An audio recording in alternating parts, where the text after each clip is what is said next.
제가 주중에 한 글을 봤어요. 인스타그램에서 봤는데 모쏠의 고민이라는 글입니다. 근데 이 글 쓴 사람은 모쏠은 아니에요. 여자친구가 생겼는데 모쏠이었대요. 그런데 자기 여자친구를 생겨서 첫 데이트를 하는데 고민이 생긴 거예요. 고민이라는 건 이겁니다. 이제 만나서 식사할 시간이 돼서 그 여자친구에게 물어봤대요. 뭘 먹고 싶냐? 근데 이제 자매가 여자친구가 얘기를 했겠죠. 나는 밥 종류를 먹고 싶다. 그런데 이 모쏠이 처음 제시한 메뉴가 뭐였을까요? 보리밥. 보리밥을 제시한 거예요. 데이트 때. 그러니까 이제 자매가 싫다고 거절을 했죠. 또 막 얘기를 한 거예요. 국밥, 청국장, 진짜 밥 종류를 막 얘기한 거예요. 한식도 계속 나오니까 이 자매가 다 싫다 싫다 싫다 한 거예요. 그래서 이 남자가 최후의 카드를 썼습니다. 뭐냐면 삼겹살에 공깃밥을 먹여서 밥 야무지게 비벼서 먹이고 집에 돌려보냈는데 연락이 안 된다. 이걸 올린 거예요. 그거를 글을 올렸어요. 그런데 일단 댓글들 반응이 첫 번째 메뉴 때부터 왜 고민인지 알겠다 뭐 이런 거예요.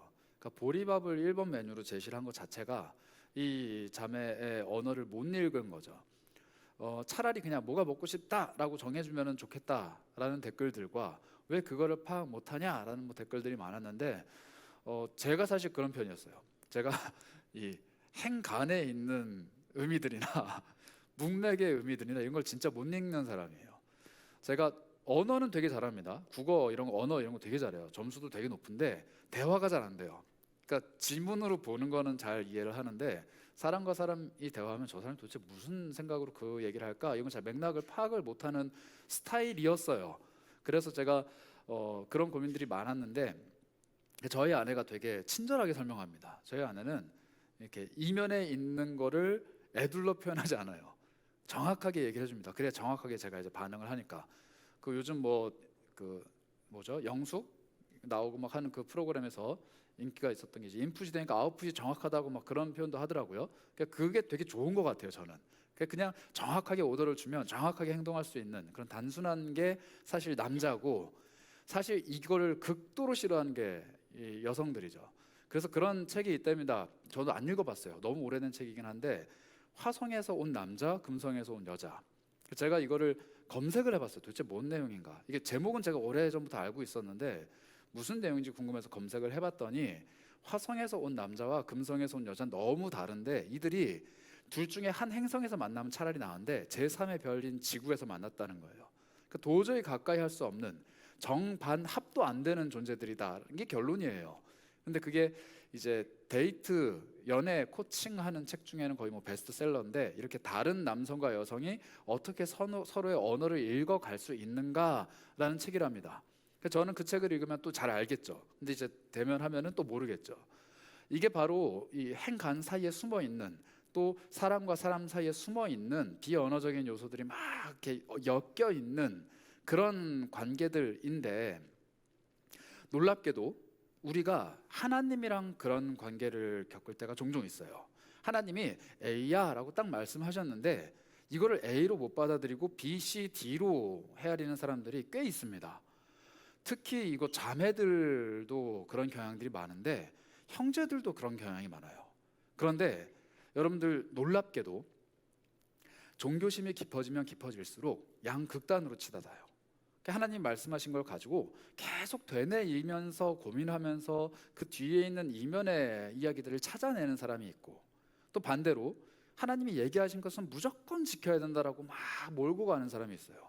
마치 화성으로 금성으로 로켓을 쏘아 올리듯이 내 이 신앙이 깊어지면 깊어질수록 하나님이 말씀하시는 것을 바르게 이해하고 제대로 받아들여야 되는데 내가 가진 대화의 방식대로 이것을 이해하면서 왜곡하는 사람들이 있다는 거예요. 이게 참 놀라워요. 그래서 하나님이 어떤 마음을 딱 주시면 그 마음에 아주 순수하게 순종을 하면서 행동을 하는 게 가장 좋은 건데, 이게 딱 왔을 때 고민하고 주저하고 어떻게 해야 될까 막 그 선택을 하지 못해서 여기저기 막 고민하는 사람들이 있어요. 또 반대로 하나를 주시면 그거 하나에 목숨 걸고 거기에 모든 걸 다 몰빵하는, 죄송해요, 다 하여튼 거는 그런 사람들이 있습니다. 둘 다 신중하거나 혹은 과감하거나 장단이 있겠지만 이게 종교로 변질되면은 굉장히 복잡해져요. 이 종교로 변질되면 굉장히 복잡해져요. 이게 고민을 하고 계속 탐닉하는 사람들이 어떤 사람들로 변질되느냐? 바리새인들로 바뀝니다. 하나님 하나를 얘기했는데 여기서 둘, 셋, 넷을 파생시키는 거예요. 이건 된다, 이건 안 된다, 이건 이런 뜻이다, 저런 뜻이다, 계속 고민을 하는 거예요. 그래서 하나님이 그냥 간단한 명제를 주셨는데 그걸 우리의 신앙에 접목해서 되네, 안 되네, 옳으네, 그르네 계속 논하는 사람. 이 바리새인들의 성향이 어쩌면 금성에서 온 여인들의 성향일 수도 있고, 반대로 또 다른 사람들이 있는데, 예수님의 제자들 중에 그 질럿이라는 사람들이 있어요. 이게 뭐냐, 열심당원이라는 사람들인데 이 사람들은 독립운동을 하던 사람들이었어요. 근데 이 사람들 어떤 사람들이냐, 그냥 무작정 싸우는 거예요. 하나님 말씀하셨으니까 무작정 칼을 드는 거예요. 하나님 말씀하셨으니까 전쟁을 치러서라도 그건 지켜야 돼요. 이런 것들이 오늘날에는 각종 사이비 이단들이나 혹은 자신의 신앙이 너무 투철해서 내가 하나가 뭔가 딱 꽂히면은 그것은 무조건 해야 되는 아주 과격한 신앙으로 도출되기도 하는데, 이런 신앙생활을 하는 사람들 말고 건강하게 신앙생활하는 사람들은 하나님이 말씀하시는 것, 또 예수님이 원하시는 것을 잘 이해하고 받아들인다, 그리고 건강한 이해가 있다라는 특징이 있습니다. 그래서 여러분들에게 좀 권면드리기로는, 청년회 때 하나님께 목숨 걸고 하나님 주신 말씀을 깊게 생각하는 그 힘이 필요해요. 그런데 잘 해야 돼요. 잘 받아들여야 하는 것이죠. 이걸 잘 못하면 우리는 잘못된 종교적인 습성을 갖게 되는 경우가 굉장히 많아요. 그리고 그 방향이 고착화되고 그 방향이 결정됐는데 이렇게 융통성 있게 움직이는 법을 모르게 되면은 평생 그 길로만 계속 가다 보니까 나이 들면 결국엔 꼰대가 되죠. 신앙의 꼰대. 이거 아니면 안 돼, 저거 아니면 안 돼, 이게 맞을까 저거 맞을까 막 고민하는 그런 신앙의 단편적이고 편협한 모습을 갖게 된다는 거예요. 그래서 우리는 건강한 신앙을 가져야 되는데, 오늘 요한이 좀 그런 얘기를 합니다. 어떤 얘기냐면요, 7절과 8절인데요. 사랑하는 자들아, 내가 새 계명을 너희에게 쓰는 것이 아니라 너희가 처음부터 가진 옛 계명이다 라고 얘기를 해요. 옛날 계명에 대해서 내가 너희한테 계속 쓰고 있어 라고 말을 하는데, 8절 되시면 8절로 가면 또 뭐라고 얘기하냐면, 다시 내가 너희에게 새 계명을 쓴다 이렇게 얘기해요. 이게 무슨 말이에요? 옛 계명에 대해서 얘기하는데 내가 새 계명을 쓴다, 내가 새 계명을 너에게 쓰는 것이 아닌데 새 계명을 쓴다, 이렇게 얘기해요. 그래서 제가 오늘 설교 제목을 알다가도 모르겠다라고 적었어요. 이게 진짜 제 심정이에요. 옛 계명이냐 새 계명이냐 계속 얘기를 하는 거예요. 도대체 무슨 말이에요? 내가 새 계명을 쓰는 건 아닌데 이게 너희들한테 옛날부터 있었던 계명이야. 그런데 내가 새 계명을 쓰는 거야, 이렇게 얘기합니다. 이게 도대체 무슨 말이냐고요. 그래서 제가 막 찾아봤어요. 막 찾아보고 고민해봤는데 이 얘기더라고요. 옛날부터 있었던 계명에 대해서 지금 이야기를 하려는 거야. 너희가 전혀 모르는 새 계명에 대해서 내가 너희들한테 얘기하는 게 아니야. 그런데 너희가 잘못 알고 있어. 그래서 옛날에 받아들였던 그 계명이 지금 내가 말해주는 이 이야기가 마치 새 계명인 것처럼 느껴질 거야 라는 이야기입니다. 조금 더 정확하고 쉽게 말씀드리자면 이런 이야기예요. 초대교회 성도들이 예수님이 주신 새 계명 때문에 굉장히 곤혹스러웠어요. 왜냐하면 예수님이 새 계명을 너희에게 준다, 서로 사랑해라 라는 계명을 받았는데 이걸 어떻게 지키느냐가 굉장히 어려웠던 거예요. 제가 요한일서를 처음 시작할 때 요한의 별명이 사랑의 사도다라고 얘기를 했잖아요. 그러니까 이 사랑에 대해서 궁금함이 많았던 사람들이 요한한테 와서 사랑을 자꾸 물어보는 거예요. 예수님이 말씀하신 새 계명, 서로 사랑하는 게 도대체 뭡니까 자꾸 물어보니까, 야, 이거 새로운 계명이 아니라 옛날부터 하나님이 말씀하셨던 거야 라고 설명을 해주는데도 못 알아듣고 자꾸 오해를 하는 거예요. 그래서 야, 이 새 계명은 이거야 라고 말씀을 하시는 거예요. 그래서 옛 것이지만 또 새 것이고 또 새 것인데 옛 것인 그런 이상한 계명이 탄생을 합니다. 이 계명이 어디에서 시작이 되냐면 레위기 19장 18절이에요. 레위기는 구약성경 맨 앞에, 그러니까 모세오경에 속한 책인데 이렇게 우리에게 이야기합니다. 원수를 갚지 말며 동포를 원망하지 말며 내 이웃 사랑하기를 내 자신과 같이 사랑하라. 나는 여호와이니라. 여호와 하나님의 말씀입니다. 이스라엘 백성 처음 시작할 때 이 계명을 주시는데 다시 한번 띄워주시겠어요? 이렇게 말씀하세요. 내 이웃 사랑하기를 너 자신을 스스로를 사랑하는 것처럼 사랑해야 돼 라고 말씀하시는데 그 앞에 예를 들어주셨어요. 그러니까 어떻게 사랑하면 되냐면, 걔가 너한테 잘못해도 원수를 갚겠다고 막 혈안이 되지 말고 같은 형제 자매들을 막 원망하지 말고 서로 사랑해라고 얘기하신 거예요. 그러다 보니까 이스라엘 백성들 머릿속에 뭐가 있냐면은 원망만 안 하면 되는구나, 복수하지만 않으면 되는구나가 돼버린 거예요. 이게 부정적인 계명인 거예요. 성경책에 나오는 이야기들만 지키면 내가 그를 사랑하는 거구나라고 생각을 한 거예요. 그러니까 10계명에 나온 계명들 있잖아요. 엄마 아빠를 죽이지만 않으면 되는구나, 공경만 하면 되는구나, 이웃의 것을 탐내지만 않으면 되는구나, 살인 안 하면 되는구나, 뭐 하면 되는구나, 뭐 하면 안 되는구나, 이것만 얘기를 하는 거예요. 그래서 이걸 하면 자연스럽게 뭐가 된다? 나는 사랑을 하는 사람이다 의 공식이 성립이 돼버린 거죠. 그런데 예수님이 말씀하신 거예요. 그게 아니다. 너네들이 오해했다. 이걸 하면 이웃을 사랑하는 거고 이걸 안 하면 하나님 사랑하는 거고, 이게 이 꼴이 아니라는 거예요. 이거는 우리가 실제적으로 행동하는 건데 그게 아니라 마음과 뜻과 정성과 온 힘을 다해서 하나님을 사랑해라 라고 말씀을 하고 싶으셨던 거예요. 정말로 하나님이 원하는 건 뭐냐면 우리 마음속에 형제를 향한 원망, 형제를 향한 미움이 있을 수 있어요. 그런데 이거를 없애기 위해서 노력하는 게 사랑이 아니고 이것보다 훨씬 더 뛰어난 그 무언가가 사랑이라는 거죠. 그래서 옛날 계명은 너희가 서로 사랑해야 돼 라고 말씀하시면서 이 사랑이 뭔지를 잘 모르니까 이러저러한 게 있어 라고 설명을 해줬는데 이것만 지키면 사랑한다라고 오해를 하는 거예요. 근데 이런 신앙생활이 우리에게도 있습니다. 내가 주일날 교회 가면 나는 그리스도인이겠지, 내가 거짓말하고 나쁜 짓하고 이런 거 안 하면 나는 예수님 말씀 잘 지키는 거겠지, 아주 단편한 아주 기본적인 생각만 가지고 있는 사람들이 있어요. 이게 바로 옛 계명을 오해한 사람들이라는 거예요.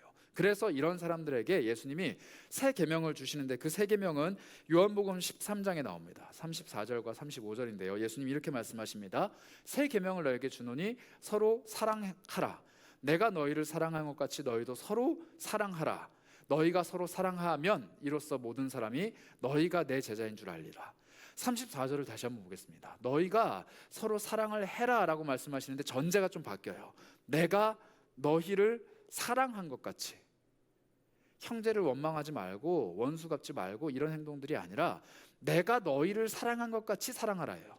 그러니까 예수님이 주신 새 계명은 뭐냐? 서로 사랑해라 라는 명제가 새 계명이 아니에요.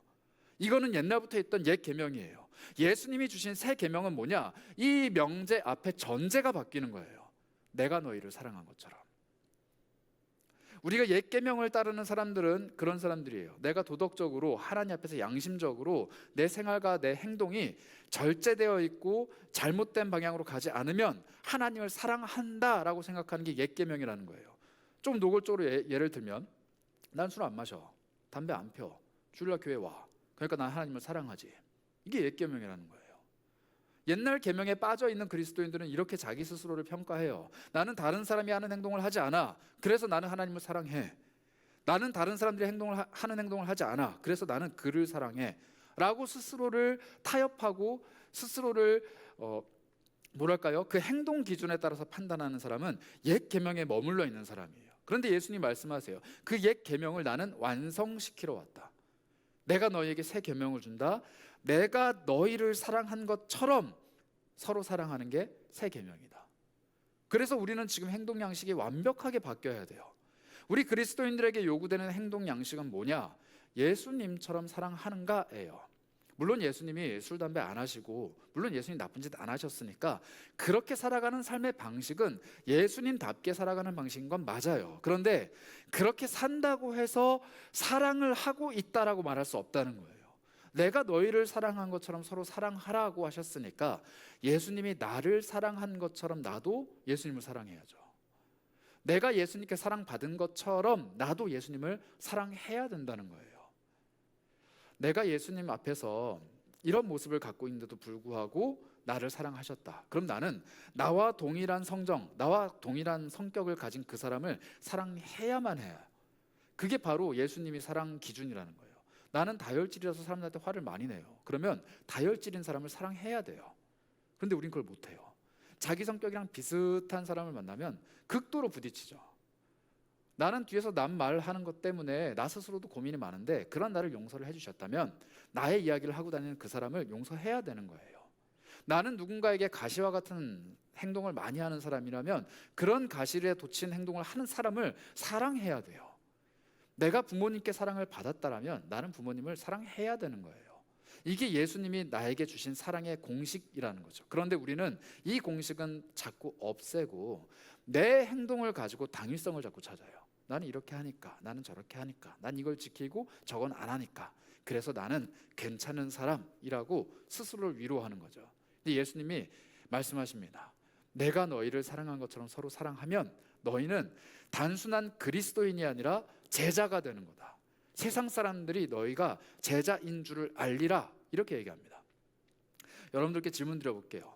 술자리에서 술 피한다고 해서 너 진짜로 예수님 제자구나, 너 예수님 닮았구나, 너 속에 예수님이 살아 숨쉬는구나, 너는 정말로 예수님답다, 막 이렇게 얘기합니까? 너 그리스도인이구나. 오히려 마지막 욕하죠. 그게 우리들의 판단 기준이 아니라는 거예요. 그게 우리들의 판단 기준이 아니에요. 예수님이 하실 법한 행동을 하고 예수님이 하실 법한 마음을 품어야 세상도 우리를 인정하는데 우리조차 그 수준이 없다는 거예요. 나 자신에게 세상과 전혀 다를 바 없는 삶을 살면서 그저 내가 세운 몇 가지 규칙들, 내가 가지고 있는 몇 가지 원칙들만 잘 지키면 나는 그리스도인답게 살아간다라고 착각하는 게 우리들의 비극이라는 거죠. 예수를 곁에 두고도 예수를 닮아가지 못하는 것, 예수의 영이신 성령님이 내 안에 계신데 예수님과 전혀 상관없는, 예수님이 전혀 품으시지 않을 법한 마음을 품고도 아무런 문제를 못 느끼는 게 우리의 비극이라는 거예요. 그래서 예수님 말씀하십니다. 내가 너희를 사랑한 것처럼 서로 사랑하면 세상이 너희들을 인정할 거다. 이게 바로 새 계명이에요. 그래서 요한이 이렇게 쓰는 겁니다. 내가 예수 그리스도의 새 계명을 너에게 말을 하는데 이게 너희들한테 새로운 게 아니야. 새 계명이 아니야. 예전부터 하나님은 누누이 서로 사랑해라, 이웃을 사랑해라 말씀하셨어. 이게 옛 계명이야. 그런데 예수님이 주시는 새 계명을 다시 쓰는데 이것은 이 옛 계명에 머물러 있던 너에게 마치 새로운 빛, 참 빛이 오는 것 같이 환한 새로운 인생을 줄 거야 라고 이야기하는 겁니다. 제가 종종 쓰는 비유인데 제가 되게 좋아하는 비유 중에 하나입니다. 아마 들으신 분도 계실 텐데 그냥 있었던 일은 아니고 그냥 지어낸 이야기예요. 어떤 사람이 독방에 갇혀 있었어요. 창문도 없고 문도 없고 완벽하게 밀폐되어 있는 어둠 속에 있는 독방입니다. 근데 이 사람은 얼마가 지나고 나면은 출소할 예정이에요. 근데 이 사람에게는 희망이 하나 있었습니다. 왜냐하면 자기가 지금 비록 독방에 갇혀 있지만 죄인이지만 며칠 뒤에 나갈 것이라는 희망이 있었고, 또 하나는 뭐냐면 그의 그 호주머니에는 큰 보석 하나가 있었어요. 이거 나가서 팔면 나는 그래도 재기할 수 있다, 다시 살아갈 수 있다라는 희망이 있었던 거예요. 그의 유일한 소지품, 한 보석. 그걸 계속 밤마다 어둠 속에서 계속 만작만작거리면서 확인하는 거예요. 여기 있나? 저기 있나? 이거 없어지면 안 되는데? 이게 내가 다시 살아갈 재기의 발판이 되는데? 그래서 그 사람은 이것만 붙들고 나갈 날만 기다려요. 근데 출소 날이 됐습니다. 그 밖으로 나왔어요. 환한 태양 아래 그가 드디어 자유의 신분이 됐습니다. 그래서 그 사람이 주머니에서 그걸 꺼내요. 난 이것만 있으면 살겠지 하고 꺼낸 거예요. 근데 그게 뭐였다고요? 큰 바퀴벌레. 늘 바퀴벌레 쓰다듬으면서 보석인 줄 알고 살았던 거예요. 나 이것만 있으면 재기할 수 있다, 이것만 있으면 내 인생 핀다 생각하고 살았는데 빛 가운데 나오니까 펼쳐보니 바퀴벌레였던 거예요. 자, 여러분이 이 사람이라면 다시 어둠 속으로 들어가서 그 바퀴벌레를 쓰다듬으며 소망이 있는 인생이라고 착각하며 살아가라 라고 한다면 들어갈까요? 이게 바로 예수를 믿은 사람의 특징이라는 거예요. 예전에 내가 알고 있었던 가치, 예전에 내가 생각해왔던 삶의 소중함이 예수라는 빛 앞에 나오면 전혀 쓸모없는 바퀴벌레 하나로 바뀌어버리는 게 예수를 믿는 사람의 특징인데, 여기서 요한이 얘기합니다. 형제를 미워하는 사람은 빛 가운데 있다라고 말하지만 어둠에 있는 사람이다. 구절이 그렇게 이야기하거든요. 빛 가운데 있다라고 스스로 생각하는데 여전히 그 마음속에 형제를 미워하는 마음이 있으면, 즉 형제를 사랑하는 법을 모르면 여전히 그 사람은 어둠에 있는 사람이다. 이렇게 얘기해요. 마치 바퀴벌레를 쓰다듬고 있는 게 손에 놓고 그게 막 소중하다고 말하는 게 형제를 미워하는 것과 똑같다는 거예요. 나는 빛 가운데 있어, 나는 소중한 걸 들고 있어, 나는 이제 나가기만 하면 돼 라고 생각했던 그 사람이 형제를 미워하는 사람이랍니다. 형제 사랑하는 법을 모르는 사람이라는 거예요. 그런데 빛 가운데로 나오면 그 사람은 비로소 자기가 가지고 있었던 게 가치 없다는 것을 인정하고 형제를 사랑하는 법을 배워간다는 거예요. 이게 바로 빛 가운데 나온 사람의 삶이라는 겁니다. 그게 어디에 있냐면요, 10절이에요. 그의 형제를 사랑하는 자는 빛 가운데 거하여 뭐가 없다고요? 자기 속에 거리낌이 없다는 거예요. 자기 속에 더 이상 바퀴벌레와 같이 더럽고 득실득실한 그런 게 없다는 거예요. 중요한 건 뭐냐면요, 그의 손에 풍요로움이나 그의 손에 어마어마한 큰 사랑이나 그의 손에 아주 중요한 무언가가 있는 것이 아니라 거리끼는 게 없다라는 게 중요해요. 예수님은 우리에게 물어보십니다. 너 속에 거리끼는 게 있니 없니? 이 거리낌이라는 것은 요한일서 안에는 형제를 미워한다라는 표현으로 나오지만 반대로 이야기하자면 형제를 사랑하지 못하게 만드는 모든 것이라고 생각하시면 돼요. 내가 누군가를 사랑할 수 없게 만드는 모든 것, 그게 바로 나에게는 거리낌입니다. 누군가에게는 이게 그 사람을 향한 미움일 수도 있고 그 사람과 지금까지 쌓아왔던 불편한 관계일 수도 있어요. 누군가에게는 이게 내 스스로 형제를 사랑할 만한 마음의 여유가 없기 때문일 수도 있습니다. 누군가에게는 사랑의 마음이 있지만 그에게 그 사랑을 표현할 만한 금전적이고 시간적인 여유가 없을 수도 있어요. 또 누군가에게는 내가 너무나도 사랑하지만 그 사람이 나를 사랑하지 않을 수도 있어요. 그런데 이 모든 것들이 우리 마음속에 거리낌이라는 겁니다. 근데 이 거리낌이 사라지는 비결은 예수의 빛 앞에 나오는 거예요. 예수께서 주시는 빛 앞으로 나오면 내가 지금까지 사랑할 수 없었다라고 제시했던 수많은 이유들이 해결이 된다는 거예요. 해소가 된다는 겁니다. 다시 한번 여러분들께 한번 질문해 볼게요. 여러분들이 지금 고민하고 있는 수많은 것들이 있을 거예요. 뭐 진로나 금전적인 부분이나 관계나 혹은 내가 고민하고 있는 수많은 문제들이 내 삶을 스스로 사랑하기 위해서 필요한 것들인가요? 아니면 형제를 사랑하기 위해서 필요한 것들인가요? 내가 예수님께 그것을 달라고, 그걸 해결해 달라고, 이거를 열어달라고, 혹은 이것을 없애달라고 간청하는 수많은 기도의 제목들이 있을 텐데 그게 나 스스로를 더 사랑하고 내 삶이 더 밝아지기 위해서 필요한 나의 욕구인가요? 아니면 내가 누군가를 사랑하는 일을 하기 위해서 필요한 건가요? 우리 예수님은 여러분들이 결제 서류를 올릴 때 그것을 결제해줘야 되는 이유를 사랑으로 찾으신다는 거예요. 내가 너에게 이걸 주면 넌 누굴 사랑할 건데? 내가 너에게 이걸 해결해 주면 너는 그걸 가지고 누굴 사랑할 건데? 내가 너에게 이걸 쏟아 부어주면 너는 그걸 가지고 누굴 사랑할 건데? 라고 물어보실 때 우리는 아무런 대답이 없어요. 왜냐하면 옛 계명에 머물러 있기 때문에 나 자신을 사랑하고자 하나님께 사랑받고자 이걸 미는 거예요. 근데 예수님은 물어보시죠. 내가 이걸 해결해 주면, 너의 인생의 문제를 해결해 주면 너는 누구를 사랑할 거냐? 라는 질문을 하시는 거예요. 이게 바로 새 계명입니다. 그래서 우리는 되게 간단하게 이 문제를 해결할 수 있어요. 내가 누군가를 사랑해야 되는지를 빨리 찾고 그 사람을 사랑하는데 나에게 이게 부족하구나 라고 깨닫고 예수님께 그걸 기도하는 거예요. 예수님, 내가 부모님을 사랑하고 싶은데 나는 늘 부모님께 미움의 언어, 미움의 감정을 갖게 되는 이유가 우리 집안이 관계가 참 좋지 않고 경제적으로 넉넉하지 못하고 이러이러한 저러저러한 문제들이 있어서인 것 같아요. 그러니 예수님, 내가 부모님을 정말 진정으로 사랑하게 하도록 이 문제들을 조금 해결해 주시는 건 어떨까요? 그럼 예수님이 그걸 들어주셔야 하는 이유가 생긴다는 거예요. 그걸 해결해 주셔야 하는 이유가 생긴다는 거죠. 자기의 자녀가 다른 이들을 사랑하고 싶다는데, 그게 내가 준 새 계명이라는데, 그걸 지키고 싶다는데 해결하지 않을 부모님이 어디 있냐라는 거예요. 내가 예수 그리스도의 사랑을 전하기 위해서 나는 이런 사람이 되고 싶어요. 나는 예수의 사랑을 전하기 위해서 이런 길을 가고 싶어요.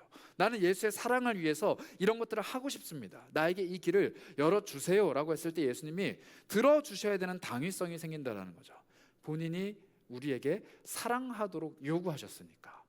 그래서 여러분들, 사랑이 목적이 되면 인생의 여러 가지 문제들이 해결 방식을 찾게 됩니다. 이걸 해결하는 게 내 인생의 목적이 되면은 답이 없어요. 그런데 사랑이 목적이 되면 이걸 해결하는 해결 방식이 발견된다는 거예요. 왜냐하면 그 답은 예수 그리스도께서 갖고 계시기 때문이에요. 예수님이 모든 걸 하실 수 있는 분이라고 우리는 믿음으로 고백하잖아요. 그러면 내 인생의 모든 것을 하실 수 있게끔 만드는 비결, 사랑이라는 거죠. 나를 사랑하는 게 아니라 이웃을 사랑하고 형제를 사랑하고 세상을 사랑하는 그 사랑의 새 계명을 지키겠다라고 결심하는 모든 이들에게 예수님은 자신의 능력을 표현하는 것에 전혀 거리낌이 없으신 분이라는 겁니다. 그래서 우리에게 사랑은 너무너무 중요해요. 그런데 예수님이 이 사랑을 우리에게 말씀하시는 이유가 있어요. 사실 예수님이 이 땅에 오셔서 사랑을 많이 전파하셨습니다. 그러면 제일 좋은 거는 예수님이 그냥 직접 전파하시면 돼요. 사랑이 필요한 사람들한테 가서 사랑의 말씀을 해주시고, 치료가 필요한 사람들에게는 치료의 손길을 베풀어 주시고, 여러 가지 어려움들을 겪고 있는 사람들한테 찾아가서 예수님이 직접 문제를 해결해 주시면 되는데 왜 굳이 우리를 통해서 이 사랑을 전하려고 하시느냐? 그게 바로 우리에게 유익하기 때문이에요. 예수님이 나에게 찾아와서 나에게 문제를 해결해 주시고 훌쩍 떠나가셔서 다른 사람들 막 해결해 주시고 다니다가 또 나한테 문제 생기면 나한테 오셔서 해결해 주시고, 예수님은 이렇게 1차원적이고 단편적인 도움을 주시는 분이 아닙니다. 예수님은 내 문제를 해결하는 방식을 통해서 다른 사람에게 사랑을 전하기를 원하세요. 그리고 그 사랑을 받은 사람이 또다시 자신의 인생의 문제를 해결하는 방법으로 다른 사람을 사랑하는 것을 선택할 때 그 사랑이 정말 이 땅에 편만하게 펼쳐지는 거예요. 예수님 한 분이 이 땅에서 고군분투하시는 게 아니라 예수님의 제자들이 정말로 거미줄이 얽히고 설키듯이 자신이 받은 사랑 때문에 다른 사람을 사랑해내고 그 사랑이 점점 전해질 때 예수님의 사랑은 비로소 이 땅을 채워간다라는 겁니다. 예수님이 이것을 뭐라고 표현하셨냐면 빛이라고 표현하셨어요. 빛. 예수님이 꿈꾸시는 밝은 세상은 빛이 비춰지는 세상인데 예수님 말씀하셨죠. 나는 세상의 빛이라. 그리고 너희도 세상의 빛이다 라고 말씀하셨어요. 이 세상을 정말 밝게 비추고 싶다면 태양이 뜨면 됩니다. 태양 같으신 예수님이 이 땅에 딱 떠서 이 세상을 밝게 비추시면 돼요. 근데 예수님은 태양 하나가 이 땅을 비추는 것을 원치 않으셨어요. 예수님 뭘 원하셨느냐? 작은 빛이지만, 정말 작은 촛불 하나 같은 빛이지만 그 빛이 정말 필요한 산 위에 있는 동네에 가서 비추고, 말 아래 등경 위에 올라서서 방안을 비추고, 이 태양빛이 비춰지지 못하고 이 어둠의 그늘에 가리워져 있는 그곳에 찾아가서 그 빛이 비춰지길 원하신 거예요. 태양이 이 땅에 내려와서 내 방으로 들어올 수도 있죠. 태양이 이 땅에 내려와서 높은 산 꼭대기만 비출 수도 있어요. 그러나 태양은 이 세상 곳곳에 다 찾아가지는 못합니다. 마치 예수님이 그런 분이에요. 이 땅에 예수님 혼자 계시다라면 지구 반대편에 있는 사람은 어떻게 하냐고요? 찾아와야 되잖아요. 아니면 예수님이 찾아가시던가. 예수님이 아무리 전지전능하고 권능이 있으시다고 하더라도 이 땅 곳곳에 스며들어서 복음을 전하고 이 땅 곳곳에서 자신의 능력을 펼치시기에는 이 땅에 육신의 몸을 입고 오시는 그 예수님은 어려워요. 불가능해요. 그래서 예수님이 선택하신 방법, 육신이 아니라 영혼으로 우리에게 오셨죠. 성령님입니다. 예수 그리스도의 영이 우리 심령에 들어올 때 우리는 작은 예수가 되고, 태양이신 예수님이 작은 빛으로 성령님으로 찾아오셔서 우리 마음을 비출 때 우리가 있는 곳곳이 바로 예수의 빛이 비춰지는 곳이에요. 이 빛은 태양처럼 밝을 필요 없어요. 이 빛은 그 작은 빛 하나로 어둠을 비추기만 하면 돼요. 제가 아까 말씀드렸던 그 독방, 태양빛 아래 나올 필요가 없어요. 그냥 그 방 안에 작은 촛불 하나 비춰지기만 하면 내가 들고 있는 이게 바퀴벌레라는 거 순식간에 알게 됩니다. 태양빛 아래 출소할 이유가 없다는 거예요. 물론 나오면 금방 알죠. 그러나 작은 빛이 그 안에 비춰지기만 했다라면 그 사람은 그 어리석은 삶을 살지 않았겠죠.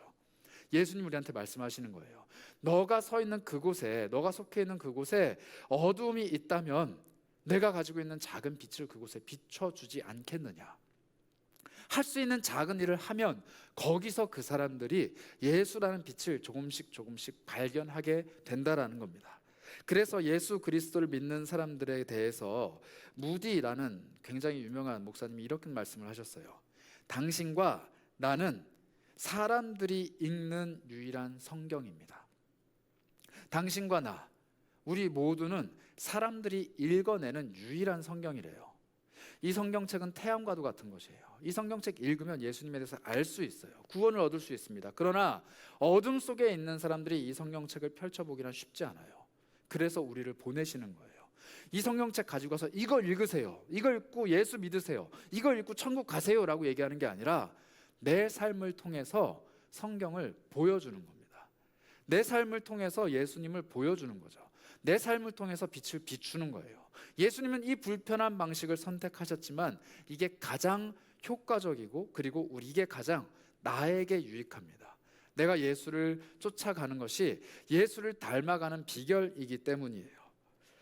제가 이번 주간에 또 하나를 봤는데 여러분들 그분을 아시는지 모르겠어요. 모델인데 신현지라는 자매입니다. 아는 분들 꽤 계시네요. 저는 이분 그 영상을 통해서 장도연이라는 길쭉한 개그우먼과 길쭉한 모델이 이제 이렇게 대화하는 영상이 있더라고요. 두 분이 대화를 나누는 그 이제 영상을 통해서 처음 알았어요. 이분을 한마디로 표현하더라고요. 샤넬 클로징 모델. 그 샤넬 쇼를 마무리하는 마지막 모델로 발탁된 사람이래요. 이분이 도스코 시즌 4인가 뭐 5인가에서 우승을 했는데 그때 이후로 계속 뭐 탑 클래스의 모델이 된 거죠. 그래서 한국인으로는 3번째인가요? 뭐 하여튼 타이틀을 얻기도 했대요. 뭐 정확히는 모르겠어요. 그런데 어쨌든 이분이 뭐 거의 월드 클래스인 모델인데 이 자매가 뭐를 했냐면요. 쿠팡이츠 알바를 했대요. 광고 아닙니다. 쿠팡이츠 알바를 했대요. 왜 그랬냐면은 이제 그 코로나 시즌이 돼서 패션 업계에도 그 코로나 바람이 분 거예요. 그래서 일자리가 좀 없어지니까 이 사람이 돈이 없어서 그걸 한 건 아니고 자기 스스로가 좀 실험을 해보고 싶었던 거예요. 내가 지금 동년배 다른 또래들 비해서 경제력이 있고 사회적으로 성공을 했는데 나는 정말 생활력이 있는 사람인가가 궁금했대요.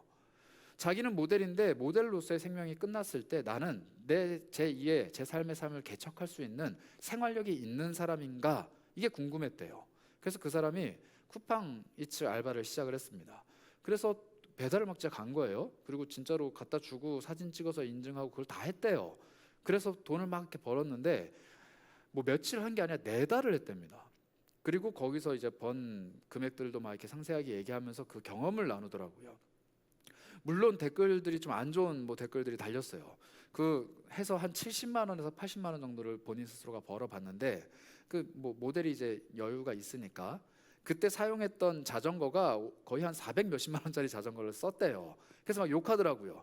이게 진짜로 무슨 서민 체험을 한 거냐? 이게 진짜로 힘들게 한 거냐? 뭐 이렇게 막 욕을 하더라고요. 근데 저는 생각이 좀 달라요.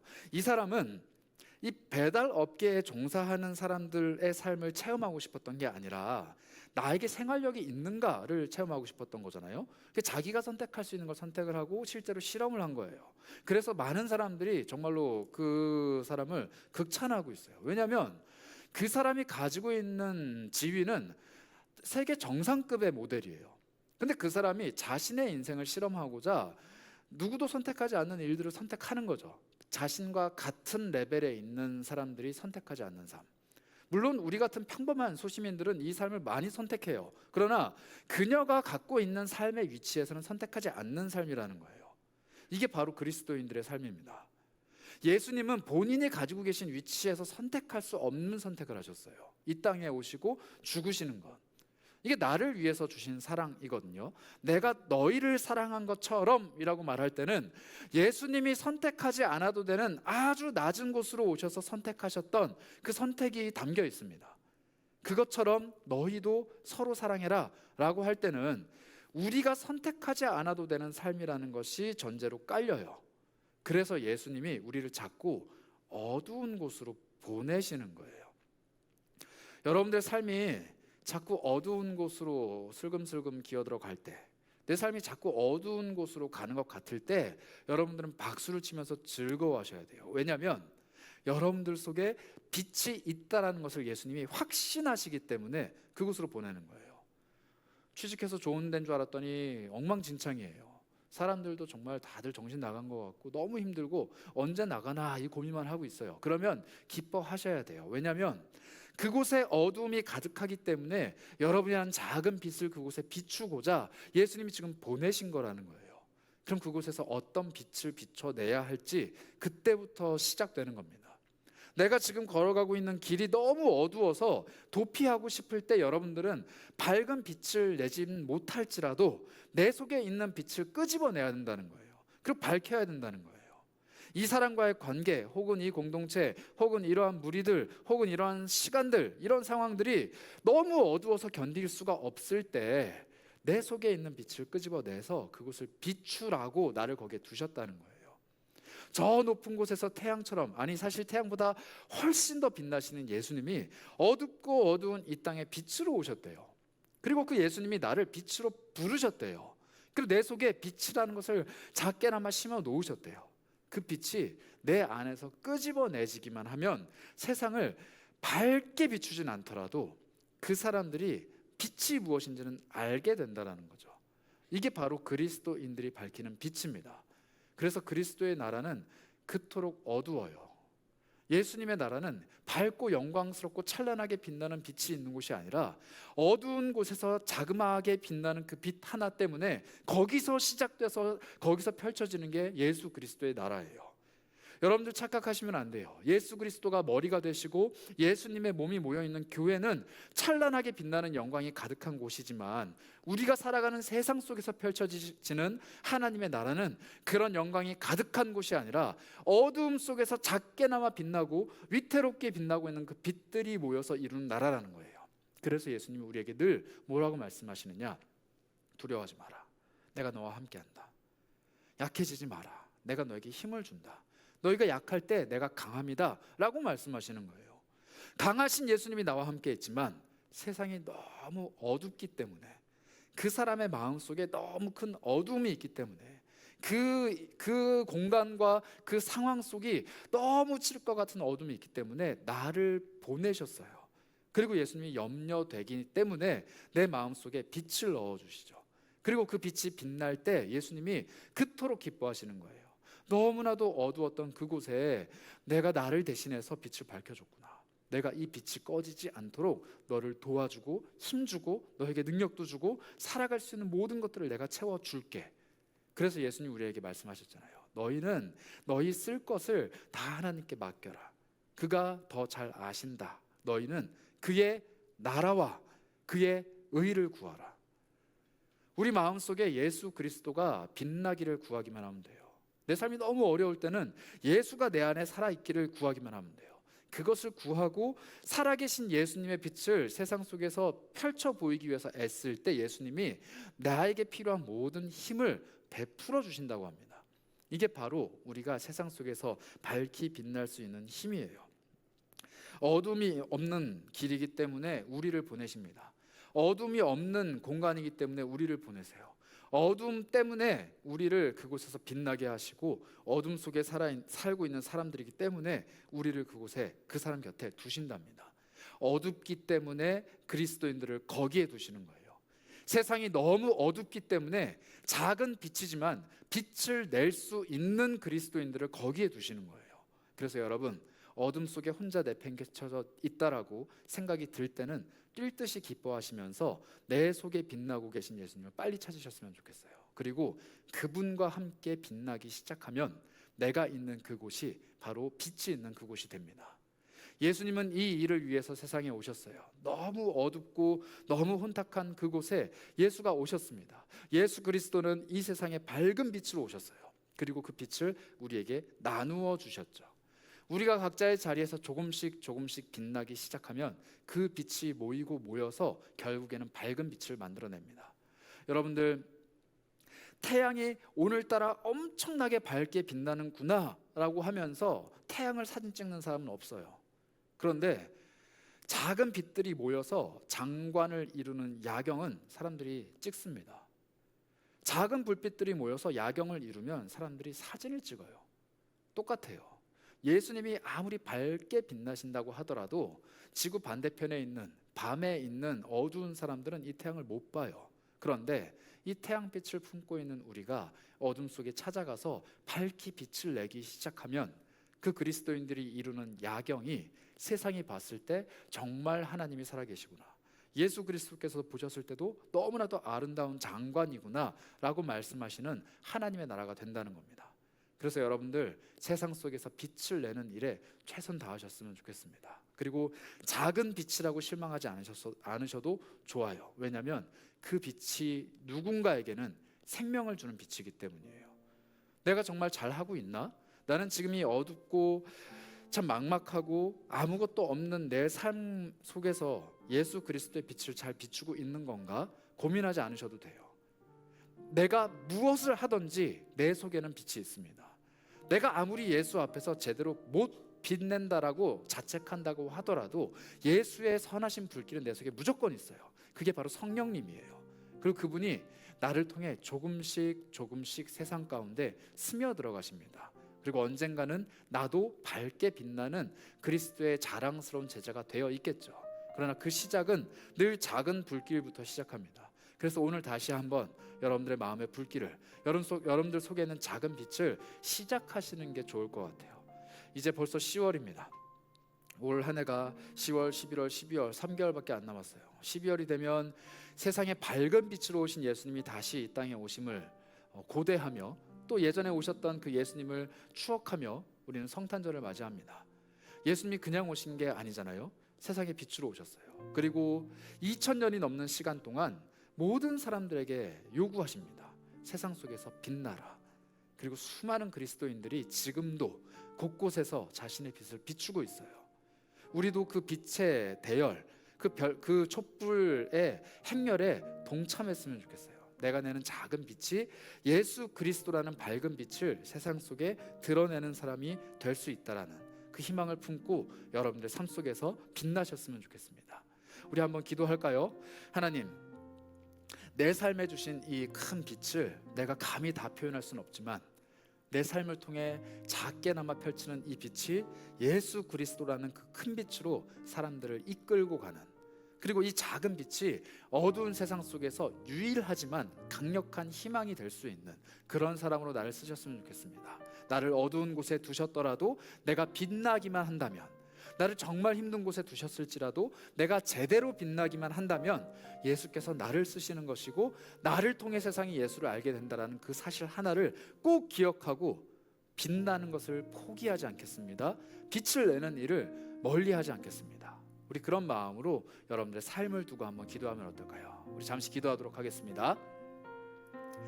주님, 빛나길 소망합니다. 작은 불빛으로 우리가 빛나길 소망합니다. 작은 촛불 하나로 우리가 세상 가운데 빛나길 원합니다. 우리에게 빛을 비춰주시고 말할 수 없는 그 광채와 같은 예수 그리스도의 빛을 우리 안에 주시되 넉넉하게 비출 수 있는 그 빛을 주시기 원합니다. 내 속에 타오르는 빛, 영원히 꺼지지 않는 빛, 예수 그리스도를 통해서 주신 그 광채를 내가 누릴 수 있도록 도와주시고 그 작은 광채를 세상 속에서 빛낼 때 세상을 가득가득 채울 수 있는 주님의 복 있는 삶 될 수 있도록 인도하여 주시옵소서. 하나님, 우리에게 이 세상에 가장 큰, 가장 밝은 광채로서 예수 그리스도를 보내주심에 감사드립니다. 예수님이 이 땅에 심어놓으신 그 빛이 내 삶 속에서, 내 마음 속에서 나라는 존재를 통해 이 땅 가운데서 빛나고 있음을 다시 한번 고백합니다. 너무 어두운 땅일지라도 어둡기 때문에 작은 빛 하나가 더 크게 보인다라는 것, 너무 칠흑같이 어둡기 때문에 작은 빛 하나만으로도 많은 사람들이 유익을 누린다라는 것을 잊지 않길 원합니다.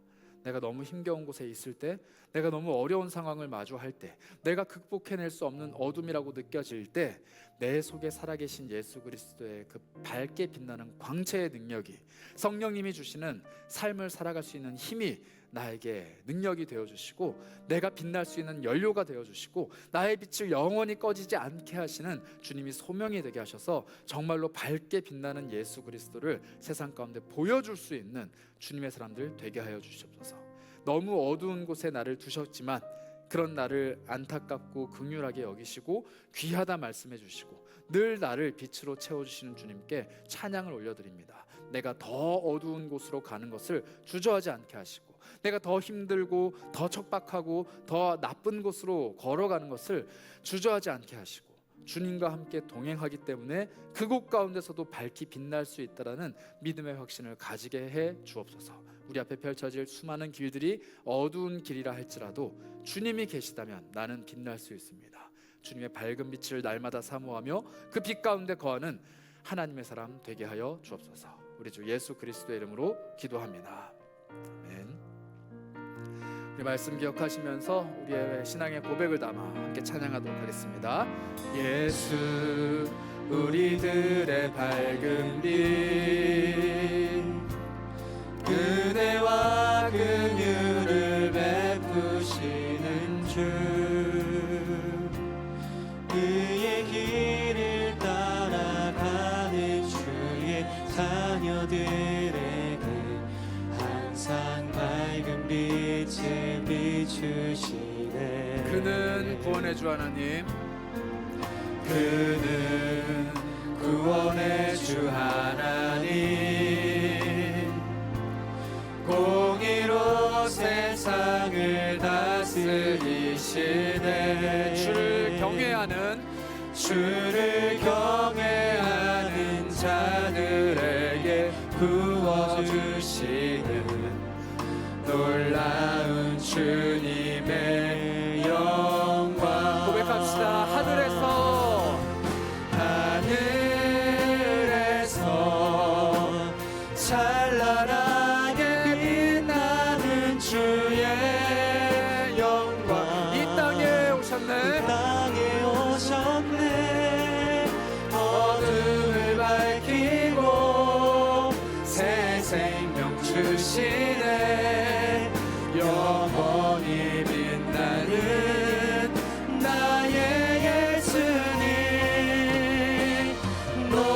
높이 영광과 찬양 받으실 그 이름 경배합니다. 슬픔을 거두고 내게 자유 주시네. 기쁨의 노래를 영원한 나의 빛 예수께. 우리 다시 한번 찬양하실 때 정말로 여러분들 마음속에 예수 그리스도라는 그 광채를 모시면서 기도하셨으면 좋겠어요. 정말로 내 삶에 그런 밝은 빛이 임했나? 정말로 나는 그렇게 괜찮은 사람인가? 내 어두운 이 삶이 그렇게 좋아질 수 있을까? 라는 수많은 먹구름들이 우리를 가린다 할지라도 태양이 내 마음속에 들어오면 빛나기 마련입니다. 예수 그리스도라는 그 한 분이 내 삶 속에 들어오시면 모든 문제는 사라지기 마련입니다. 그러니 예수님을 마음에 모셨으면 좋겠어요. 물론 우리는 이미 예수 그리스도를 마음에 모신 사람들입니다. 그러나 착각하는 그 어둠을 버렸으면 좋겠어요. 우리가 착각하고 있는 내 삶의 문제는 해결될 수 없다, 나는 빛날 수 없다, 나는 여전히 약한 사람이다, 나는 여전히 아무것도 아니다 라고 착각하고 있는 이 모든 감정들은 먹구름같이 다 물러가고 예수 그리스도라는 밝은 빛이 내 안에 들어오시고 나를 통해 이 세상 속에서 그 빛을 조금씩 흘려보내고 나를 밝게 빛나게 하실 그 예수님을 기대하셨으면 좋겠습니다. 그래서 다시 한번 찬양하실 때 믿음으로 고백하면서 결단하셨으면 좋겠어요. 주님, 나의 어두움보다 주님이 훨씬 밝습니다. 내 상황이 가지고 있는 어두움보다 주님이 훨씬 더 밝습니다. 그 주님을 내가 오늘 이 삶에 초청합니다. 주님, 내 속에 찾아와 주시고 이 세상을 가득 채우고도 남을 만한 그 빛으로 나를 충만하게 채워주시옵소서. 우리 이런 마음으로 다시 한번 찬양하겠습니다. 예수 우리들의 밝은 빛, 예수 우리들의 밝은 빛, 은혜와 긍휼을 베풀어 주시는 나의 주님, 은혜와 긍휼을 베푸시는 주, 그의 길을 따라가는 주의 자녀들에게 항상 밝은 빛을 비추시네. 그는 나를 구원해 주신 구원의 주 하나님이십니다. 구원의 주 하나님, 공의로 세상을 다스리시네. 주를 경외하는 자들에게 부어주신 놀라운 주님의 그 영광을 사모합니다. 주님의 영광. 아멘. 하늘에서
하늘에서 찬란하게 빛나는 나의 예수님,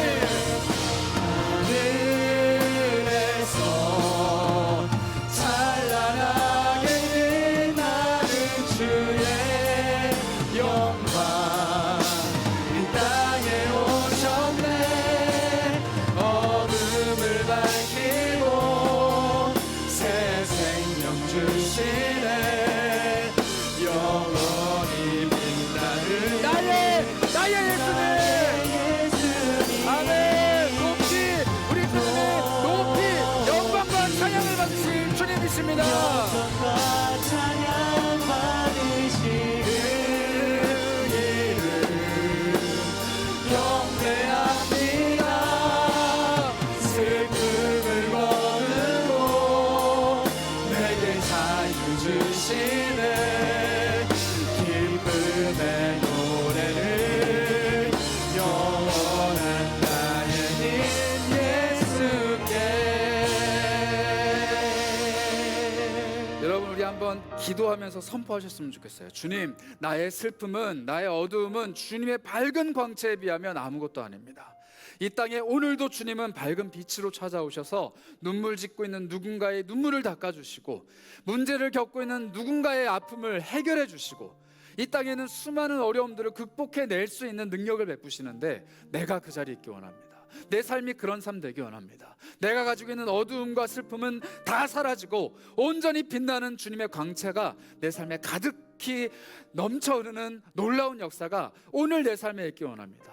누군가는 예수로 인해서 참빛을 누리는데 나만 어두운 곳에 있고 싶지 않습니다. 주님, 나에게도 그러한 빛을 베풀어 주시옵소서. 주님, 나에게도 그러한 능력을 베풀어 주시옵소서.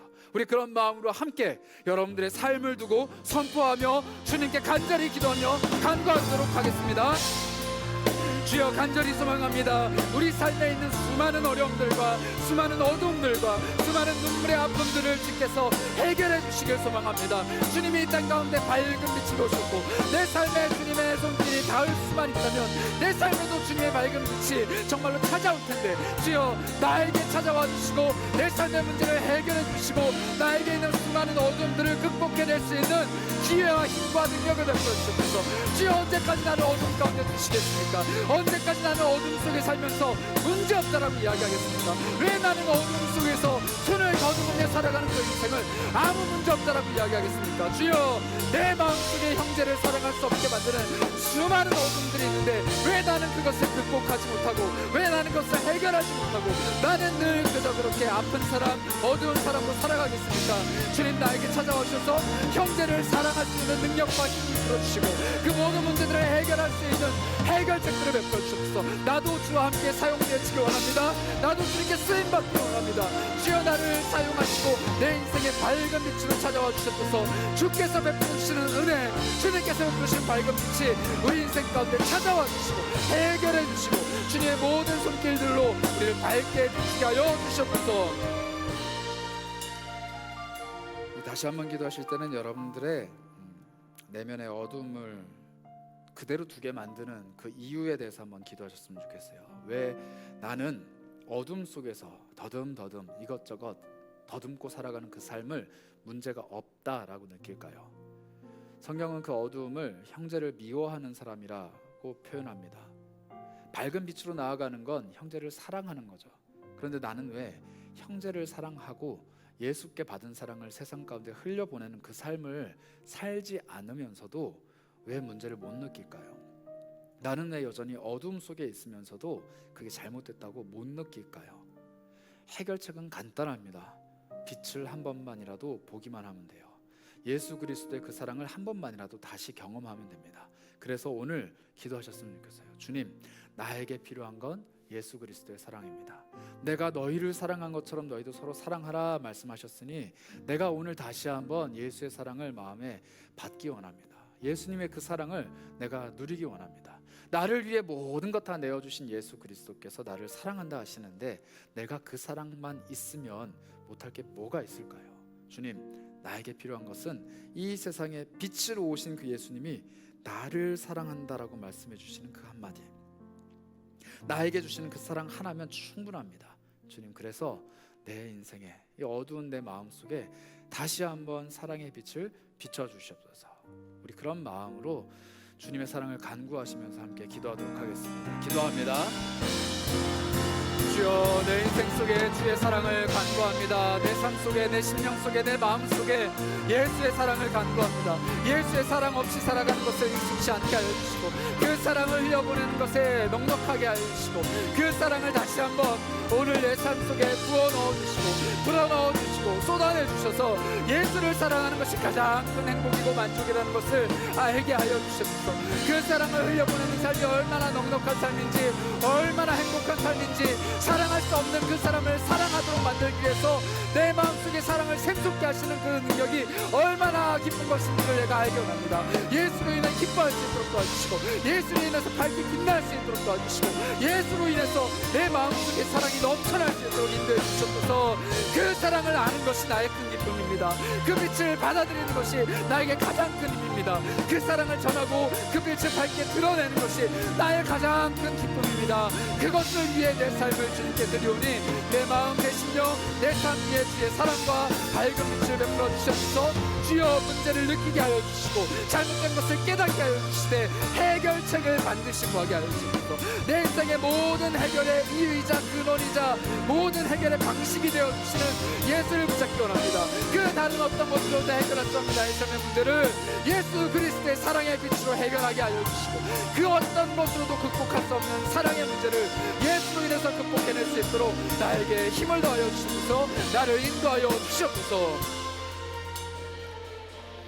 다시 한번 기도하실 때 여러분들 극복할 수 없는 그 문제, 그 하나를 가지고 집중적으로 기도하셨으면 좋겠어요. 그 문제가 내 삶에 해결되지 않는 이유, 나를 여전히 어두움 가운데 두시는 이유, 나를 여전히 그것 때문에 눈물 짓게 하시는 그 이유는 어쩌면 예수님이 그 문제를 통해서 나를 사랑의 사람으로 바꾸어 가시는 과정일 수도 있습니다. 그 문제를 해결하는 유일한 방법이 사랑이라면, 그 사랑을 배우는 것이 나에게 필요하다면 그 문제는 나에게 해결되지 않아도 좋습니다. 왜냐하면 그 문제가 있어야 나는 주께로부터 사랑을 받고 사랑을 흘려보낼 수 있기 때문입니다. 문제없는 인생이 어디 있겠습니까? 그런데 그 문제를 사랑으로 해결해내는 사람과 해결책을 몰라 어둠 속에서 여전히 방황하는 사람만 있을 뿐입니다. 우리는 사랑의 해결책을 선택하는 사람이 되어야만 합니다. 예수님은 우리에게 강제로 사랑을 주신다 하지 않았습니다. 그 사랑을 강제로 실천하라 하지 않으셨습니다. 선택하라 라고 손을 내미셨습니다. 오늘 우리가 결단했으면 좋겠습니다. 하나님, 나는 내 삶의 문제를 사랑이라는 해결책으로 해결해내고 싶습니다. 예수의 사랑으로 이 문제를 해결해내고 싶습니다. 그 사랑을 나에게 가르쳐 주시고, 그 사랑으로 내 인생의 많은 어려움들을 돌파해내는 사랑의 기적을 경험케 하여 주시옵소서. 하나님, 나는 사랑으로 내 삶의 많은 문제들을 해결해내는 예수의 사람이 되고 싶습니다. 우리 이런 마음으로 결단하시며 함께 사랑을 간구하는 기도를 올려드리도록 하겠습니다. 주님, 간절히 소망합니다. 내 안에 사랑이 없습니다. 내 안에 사랑이 없습니다. 주여, 내 안에 사랑이 없습니다. 내 발 길이고 내가 걸어가는 모든 길이 하나님의 사랑 없이 걸어가는 길입니다. 주여, 내 발걸음 인도해 주시고, 내 발의 모든 등불이 사랑으로 밝게 빛날 수 있도록 도와주시고, 내가 가는 길들이 어두울 때 사랑이라는 연료가 끊임없이 타올라서 정말로 밝게 비춰주시는 주 예수 그리스도의 광채가 내 삶에 빛날 수 있도록, 온전히 그 광채로 채워질 수 있도록 나를 인도하여 주시고, 내가 앞으로 살아갈 수많은 날들과 내가 밟게 될 수많은 땅들과 내가 걸어가게 될 수많은 길들이 어두움이 가득한 곳이지만, 그 어두움을 해결하는 방식이 사랑이라면 미련하지만 어렵지만 내가 그 사랑을 선택하겠습니다. 내가 그 사랑을 선택하겠습니다. 그 사랑을 통해서 내 발걸음을 인도해 가시고, 그 사랑을 통해서 내 모든 길들을 인도해 가시옵소서. 내가 그런 사람이 되길 간절히 소망합니다. 나를 통해 주의 발걸음을 완성시켜 가시옵소서. 내가 그 길을 선택하겠습니다. 주여, 나를 인도하여 주옵소서. 우리 마지막으로 함께 기도하실 때 여러분들의 발걸음을 두고 기도하셨으면 좋겠어요. 이제 20대 30대 청년의 시절을 살아가는 여러분들, 수많은 길들을 걸어가야만 합니다. 그 길을 어떻게 걸어가실래요? 우리에게 주시는 방법은 딱 하나입니다. 예수 그리스도라는 밝은 빛이 내 발의 등이고 내 길의 빛이라 하셨습니다. 그리고 그 빛이 밝게 빛날 수 있는 연료는 사랑이라고 하셨어요. 그 빛을 유지하고 내 길을 예수와 함께 동행하기 위해서 나는 또 한 번 사랑을 간구해야 합니다. 그래서 오늘 이렇게 기도하면 어떨까요? 주님, 나는 내가 어둠을 더듬으면서 알 수 없는 그 길을 가는 어리석음보다는 예수께서 비춰주시는 밝은 빛으로 내 인생을 걸어가고 싶습니다. 나를 어디로 인도해 가실지, 나를 어떤 길로 끌고 가실지, 나를 어떤 사람으로 만들어 가시고 빚어 가실지 나는 모릅니다. 그러나 한 가지 확실한 것, 주께서 내 길을 인도해 가시면 그 길 위에는 늘 사랑이 불타오를 것이라는 것, 그리고 나는 사랑 때문에 걸어가는 사람이 될 거라는 것, 나는 그것 하나만 확실하게 붙잡기 원합니다. 주님, 내 인생의 모든 미래의 길들은 다 주님께 맡깁니다. 주님은 나에게 사랑만 주십시오. 나는 내 모든 것들을 주님께 의탁합니다. 주님은 나에게 사랑만 베풀어 주시옵소서. 그런 마음으로 여러분들이 꿈꾸고 계획하는 수많은 삶을 주님께 맡겨드리며 사랑을 구해보는 건 어떨까요? 우리 그런 기도로 마지막으로 여러분들의 삶을 주님께 드리며 나아가도록 하겠습니다. 하나님 채워주셔서 우리 안에 사랑을 채워주시고 사랑의 길들로 채워주시고 하나님 아버지의 놀라우신 은혜, 그 은총으로 걸어갈 수 있는 복 있는 삶 살 수 있도록 인도하셔서 무엇보다도 우리 삶 가운데 더 차고 넘치는 그 사랑을 간구하며 그 사랑으로 인해서 즐거워하며 걸어가기 원합니다. 우리들의 밝은 빛이 예수 그리스도의 빛이 되게 하시고 우리들 걸어가는 길이 예수 그리스도의 발걸음 되게 하시고 그 사랑이 넉넉하게 타오르는 발걸음 되게 하셔서 우리가 걷는 모든 것들이 사랑으로 인해서 밝게 빛나는 복 있는 삶 되게 하여 주셔서 내가 걸어가는 모든 곳에서 밝은 빛들이 피어나기 원합니다. 비춰지기 원합니다. 어두운 곳에 빛을 비춰내는 사람이 되기 원합니다. 그 모든 일에 나를 사용하여 주시고 어두운 사람들의 심령 속에 빛을 비추며 어두운 공간과 상황 속에 빛을 비추며 오로지 빛나는 예수 그리스도만 높여드리는 세상의 가장 밝은 빛, 세상에 가장 필요한 빛, 세상에 가장 밝은 그 광채를 우리 세상 속에서 예수 그리스도를 소개하는 놀라운 사람이 될 수 있도록 인도하여 주시옵소서.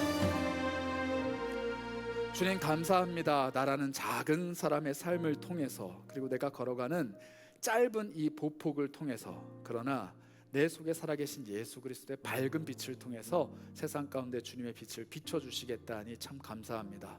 주님, 내가 가지고 있는 세계는 너무 작습니다. 내가 가지고 있는 꿈도 너무 작습니다. 내가 걸어갈 길도 너무 짧습니다. 그러나 주님께서 그것마저도 귀하다고 말씀하시고 내가 속해 있는 모든 곳에서 빛나기를 원하시고 내가 걸어가는 그 길 위에서 주님의 빛을 드러내길 원하시니 나는 오늘도 걸어갑니다. 나는 오늘도 그곳에서 불타오릅니다. 주님의 사랑을 끊임없이 나한테 공급해 주셔야만 내 삶이 환하게 빛날 수 있습니다. 그러니 주님, 오늘 우리가 다시 한번 간구합니다. 우리에게 끊이지 않는, 마르지 않는 그 사랑을 베풀어 주셔서 그 사랑으로 인해서 우리 삶이 밝게 빛날 수 있도록, 사랑이라는 그 한 가지를 통해서 우리 삶을 걸어갈 수 있는 힘을 얻을 수 있도록 우리에게 주님의 한량없으신 그 사랑을 부어주시기 원합니다.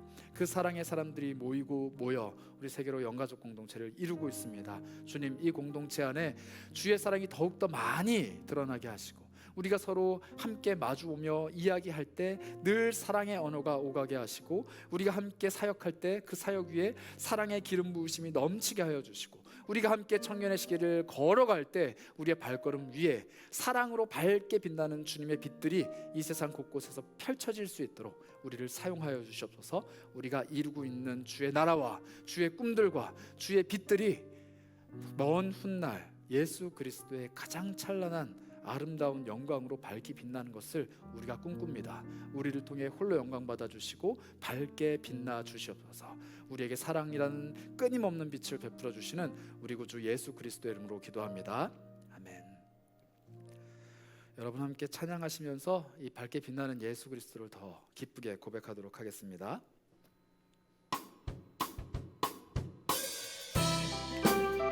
삶의 모든 날들과 모든 발걸음들과 또 우리가 걸어가게 될 길들을 주님께 맡기며 기쁜 마음으로 찬양하도록 하겠습니다.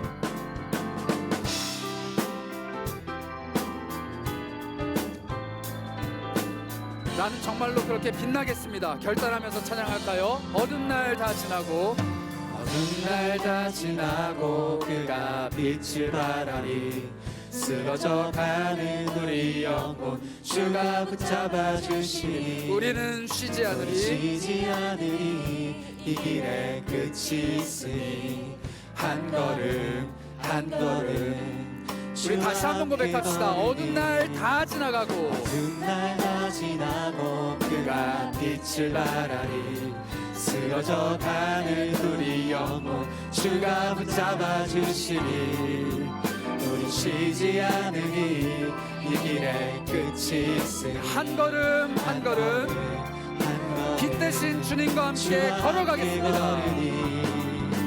우리의 걸음이 끝나는 그날 매 순간 함께 하시니 우리 안아주시니 더 이상 눈물 없으니 당신의 그 나라 안에서 이제 영원히 주품 안에서 우리 찬양하겠네.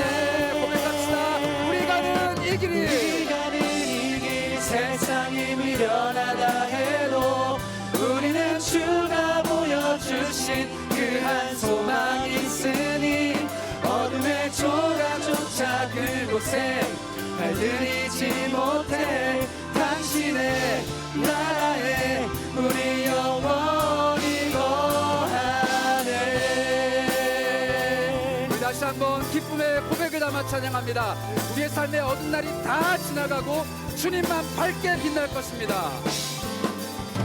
어두운 날 다 지나고 그가 빛을 바라니 쓰러져 가는 우리 영혼 주가 붙잡아 주시니 우리는 쉬지 않겠습니다. 쉬지 않으니 이 길에 끝이 있으니 한 걸음 한 걸음 주와 함께 걸으니 우리의 걸음이 우리의 걸음이 끝나는 그날 매 순간 함께 하시니 우리 안아주시니 아멘.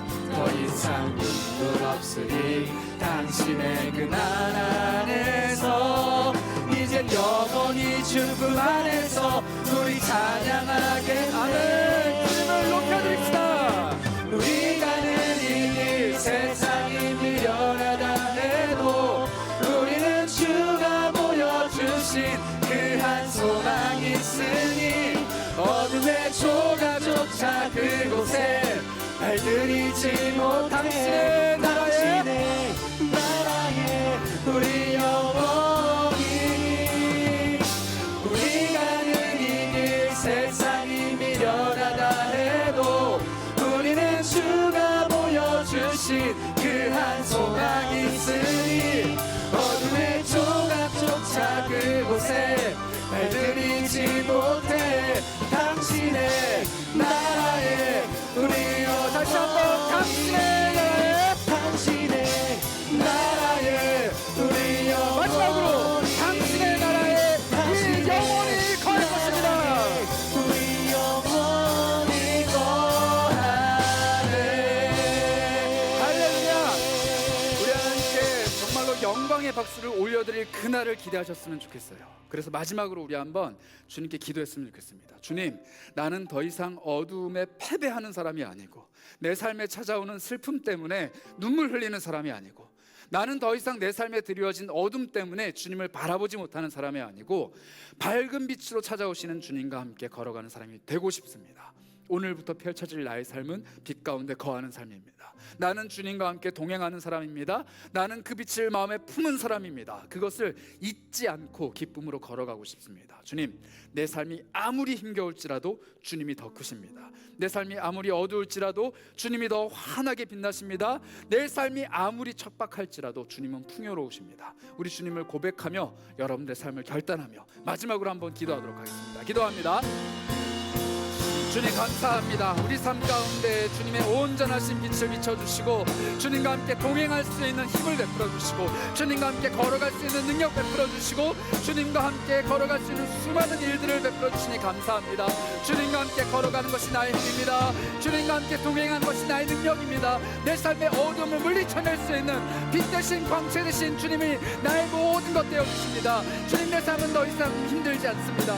내 삶은 더 이상 어둡지 않습니다. 내 삶은 더 이상 눈물 짓지 않습니다. 나는 주님과 함께 기뻐하며 달려갈 수 있습니다. 그럼 고백하는 주의 청년들에게, 이 새벽밤과 같은 청년들에게 하나님 아버지의 놀라우신 광채를 채워주셔서 어두움이 깊을수록 태양이 반드시 떠오른다는 그 사실을 잊지 않고 새벽 미명에 빛을 비추는 주의 다음 세대 청년을 낼 수 있도록 인도하여 주셔서 하나님 이들의 심령 속에 찾아와 주시고 이들 삶 가운데 가장 능력 있는 빛으로 비춰주시길 간절히 소망합니다.